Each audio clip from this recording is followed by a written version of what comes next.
We've dropped enough hints along those lines. But nobody has mentioned Pendleton.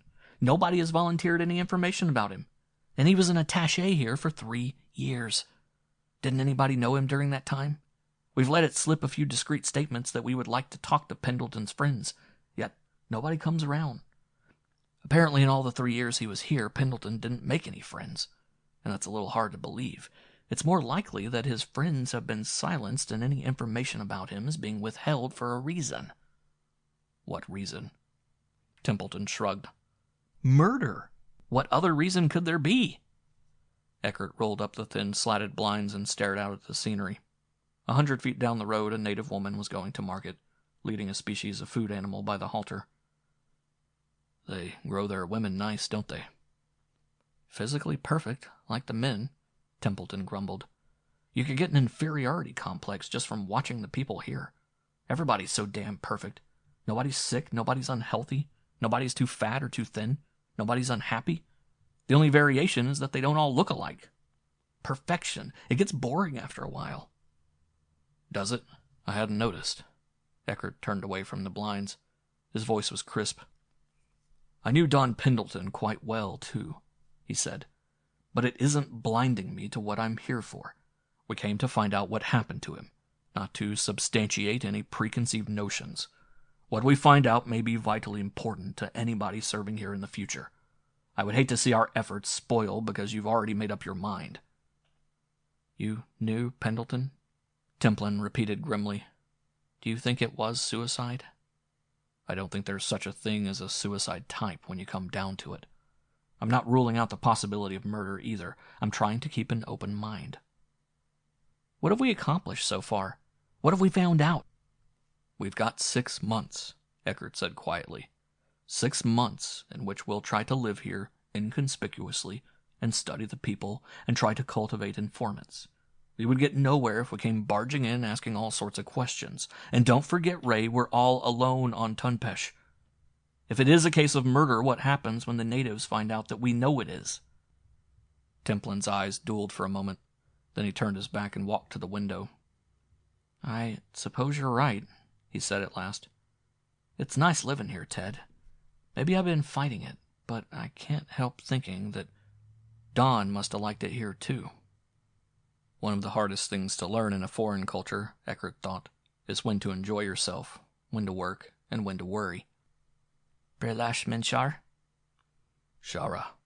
He took the bowl of Pelash nuts, helped himself to a few, and passed the bowl on. This was definitely the time to enjoy himself, not to work or worry.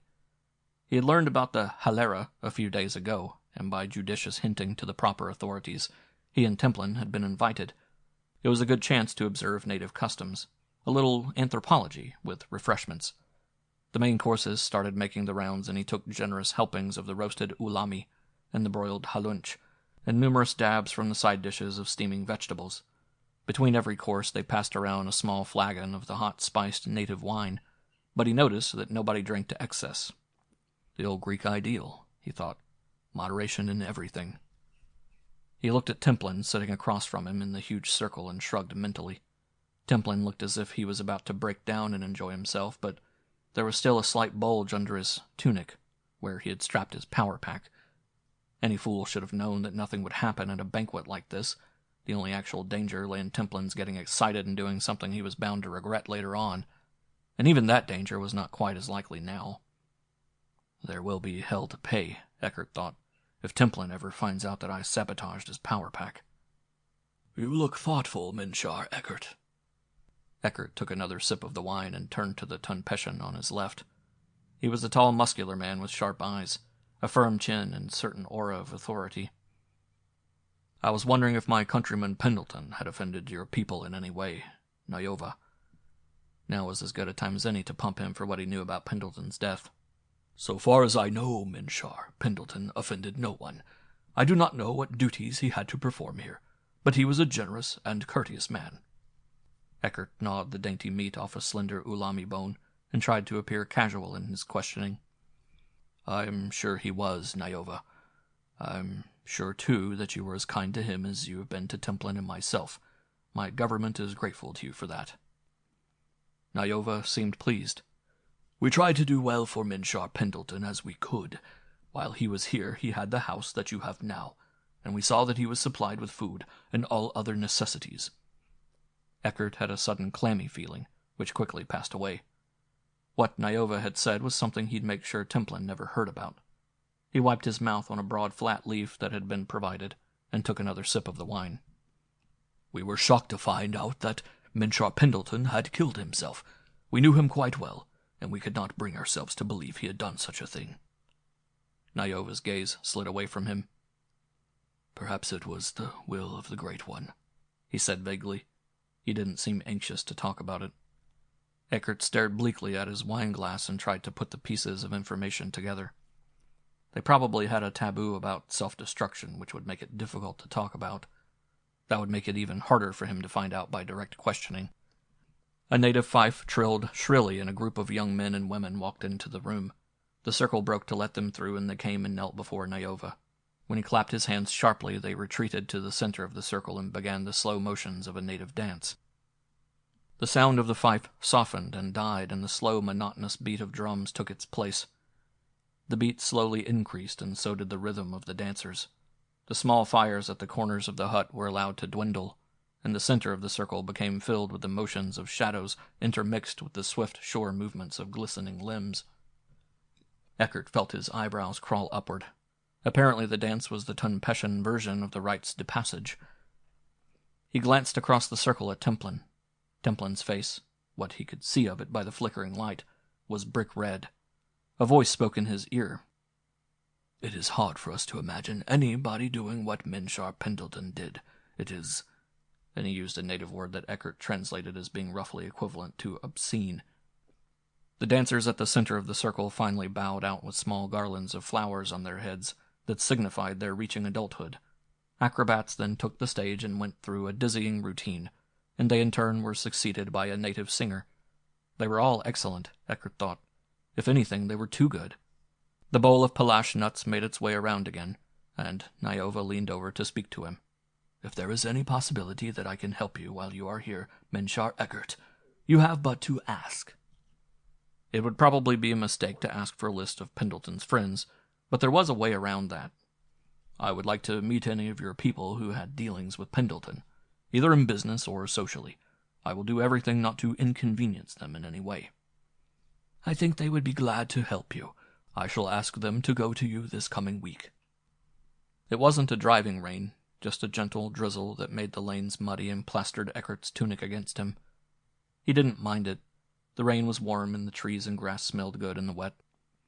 "How would you classify the culture after seeing the ceremony, Ted?" Templin asked. "About what you would expect. An Apollonian culture, simple and dignified. Nothing in excess, no striving for great emotional release." Templin nodded soberly. "It grows on you, doesn't it? You find yourself getting to like the place. And I suppose that's dangerous, too. You tend to let your guard down, the way Pendleton must have. What was that?" Eckert tensed. There was a gentle padding in the mud, several hundred feet behind them. Templin flattened himself in the shadows alongside a house. His hand darted inside his tunic and came out with the slim deadliness of a needle gun. "Don't use it," Eckert whispered tersely. Templin's eyes were thin, frightened slits in the darkness. "Why not?" Eckert's mind raced. It might be nothing at all, and then again it might be disaster. But there was still a chance that Templin might be wrong. And there were more immediate reasons. "How many charges do you have for that?" 12? You think you can stand there and hold them off with only 12 charges for your needle gun?" "There's my power pack." "It's no good," Eckert said softly. "The batteries in it are dead. I was afraid you might do something foolish with it." The footsteps were only yards away. He listened intently, but it was hard to tell how many there were by the sound. "What do we do then?" "See if they're following us first," Eckert said practically. "They might not be, you know." They slid out from the shadows and ducked down another lane between the houses. The footsteps behind them speeded up and came down the same lane. "We'll have to head back for our house," Eckert whispered. They started running as quietly as they could, slipping and sliding in the mud. Another stretch past the shuttered, crouching houses, and they found themselves on the square they had visited on the day they had landed. It was deserted, the looms and pottery wheels covered with cloth and reeds to keep off the rain. They darted across it, two thin shadows racing across the open plaza, and hurried down another path. The last path led to a small river that cut through the city.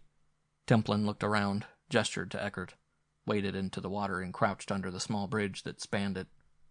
Eckert swore silently to himself, then followed Templin in. The cold water swirled under his armpits, and he bit his lips to keep himself from sneezing. Templin's emotions were contagious. Would he have worried about the footsteps? He frowned and tried to be honest with himself. Perhaps he would, and perhaps he wouldn't have. But he couldn't have let Templin stay there and face the unknown approachers. Not Templin. Footsteps approached the bridge, hesitated a moment, then pattered on the wooden structure and faded off down the muddy path. Eckert let out his breath slowly. The footsteps were curiously light. There was only one pair of them.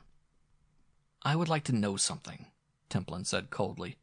He stripped off his power pack and let it fall to the floor of their house.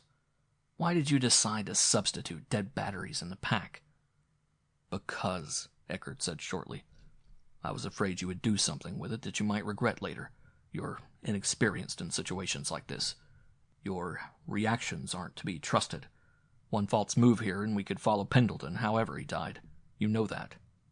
He wriggled out of his tunic and slowly peeled off his wet trousers. There was a timid knock at the door.